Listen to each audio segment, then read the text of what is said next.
When I was asked to participate in this tribute to Bruce and Cindy, Selya, and the person called me and said, would you be willing? I said, yes, of course, with enthusiasm. And the first question I asked was, what took you so long to ask them? Because these people have been in the forefront of the delivery of medical care and have made a difference in the delivery of medical care in this state for years. Bruce was extremely instrumental in forming Lifespan. He had an idea, and along with a few other people, it had come to Rhode Island Hospital, Miriam Hospital, Hasbro Children's Hospital, Bradley, Newport, a whole system developed. It helps the community far more than most people realize. It's impossible to discuss Rhode Island Hospital and what it has become and what it will become intelligently without understanding Lifespan.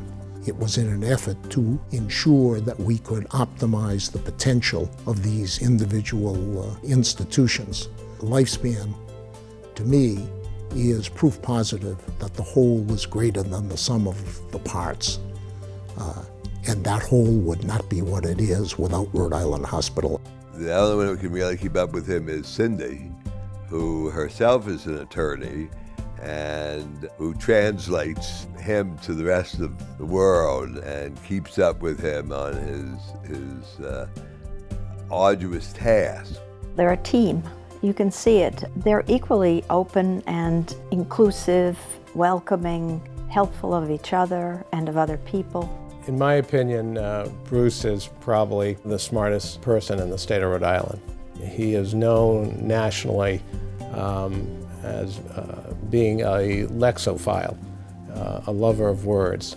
When we're in board meetings, he was the one who could clarify and use his abilities to bring the item under discussion into focus for everyone. If you had to go in healthcare delivery from point A to point B, and it was a sticky road, not so easy to travel, he seemed to be able to get through that, that confusion that often arose at times. He has the ability to think of something, look at the whole picture. He doesn't only see the trees, he sees the entire forest, and he sees the future.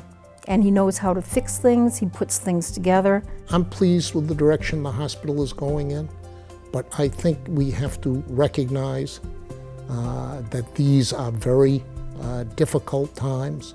The character and dimensions of healthcare are rapidly evolving.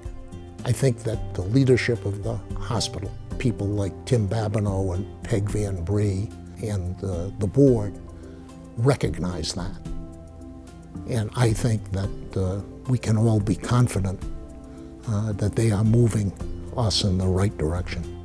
Our job at Lifespan is to save lives and make families whole again. And Bruce's philanthropic work has saved, therefore, many, many lives and has helped many, many families who have never heard of him. And he's happy with that.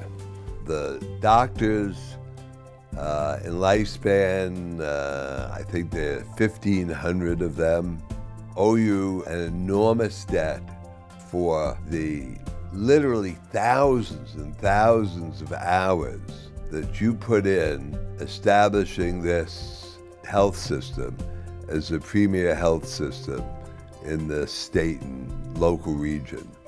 I am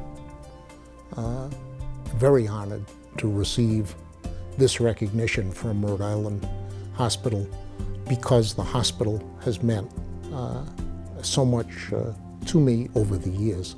But I'm particularly touched to receive this recognition because the hospital saw fit to recognize that Cindy and I were a team throughout that work and to honor both of us, not one of us alone. That tells me that people were watching and understood that when I was elected the founding chairman of Lifespan, Lifespan and the hospitals got two for the price of one. I congratulate them wholeheartedly. It is so deserved, And I am thrilled. I'm absolutely thrilled that they're being honored. And I can't wait to be sitting there and seeing them and clapping.